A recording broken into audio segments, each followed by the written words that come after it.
জয় মা তারা। মা তারা অস্ট্রোলজি চ্যানেলের পক্ষ থেকে সকলকে জানাই আন্তরিক শুভেচ্ছা।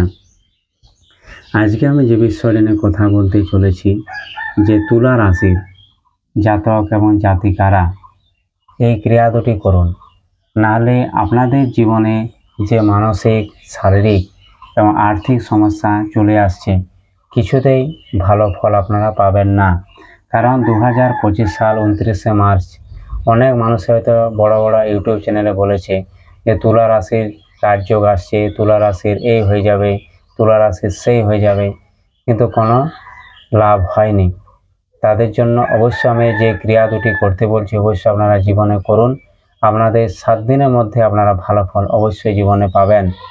এইখানে আমি তন্ত্র, মন্ত্র, জ্যোতিষ, পুজো পাঠ, বিবাহিত জীবনের সমস্যা, কোর্ট কেস, মামলা মোকদ্দমা, ভূত প্রেত, দানা দক্ষিণা, ঝাড়ফুঁক এইসব ক্রিয়া করে থাকি।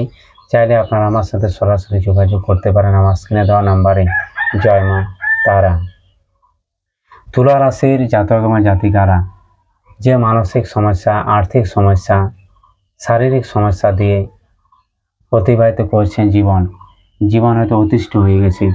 অনেক আপনারা প্রতিকার করেছেন, কেউ হয়তো পাথর ধারণ করেছেন, কেউ আংটি ধারণ করেছেন, কেউ হয়তো তন্ত্রমন্ত্র করিয়েছেন, কেউ হয়তো বাড়িতে পুজো পাঠ করিয়েছেন, কিন্তু কিছুতেই কোনো সুরাহা হচ্ছে না। ঠিক আছে, যখন মানুষের জীবনে খারাপ সময় চলে বা খারাপ গ্রহের দশা আসে তখন কিন্তু গ্রহ যেমন ক্ষতি করে সেরকম পরিবারের লোকও অনেক ক্ষতি করে দেয়।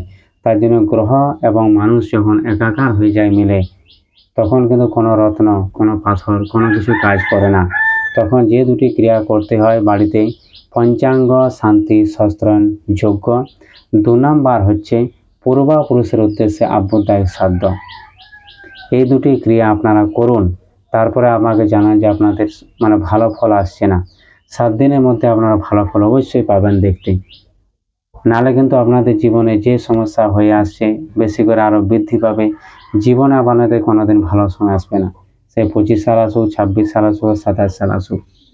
কারণ আমাদের জন্মছকে কী হয়, কারো কালসর্প দোষ থাকে, কারো হয়তো মাঙ্গলিক দোষ থাকে, কারো হয়তো পিতৃ দোষ থাকে, কারো হয়তো গ্রহণ দোষ থাকে, কিংবা তাদের ঘর পরিবারে হয়তো কেউ আত্মহত্যা করে মরেছে, কেউ হয়তো সুইসাইড করে মরেছে, কেউ হয়তো বিষ খায় মরেছে, কেউ হয়তো রেলে কাটা গেছে, কেউ হয়তো জলে ডুবে মারা গেছে। আমরা তো সেটা জানি না।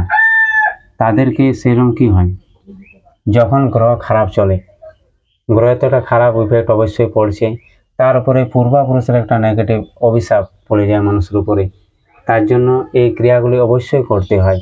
পূর্বপুরুষকেও শান্ত করতে হবে, গ্রহকেও শান্ত করতে হবে, তারপরে কিন্তু প্রতিকার কাজে দেবে। নাহলে যতই দামি দামি রত্ন পাথর পড়ো কেন, নো কাজ, কোনো কিছু কাজ হবে না। ঠিক আছে, এই ক্রিয়া দুটি আপনারা করুন। যদি না বুঝতে না পারেন অবশ্যই আমাকে ফোন করবেন, আমি ফোনে বলে দেবো যে ক্রিয়া দুটি আমি করতে বলছি আপনাদেরকে। এই বলে এখানে ভিডিওর শেষ করছি। জয় মা তারা।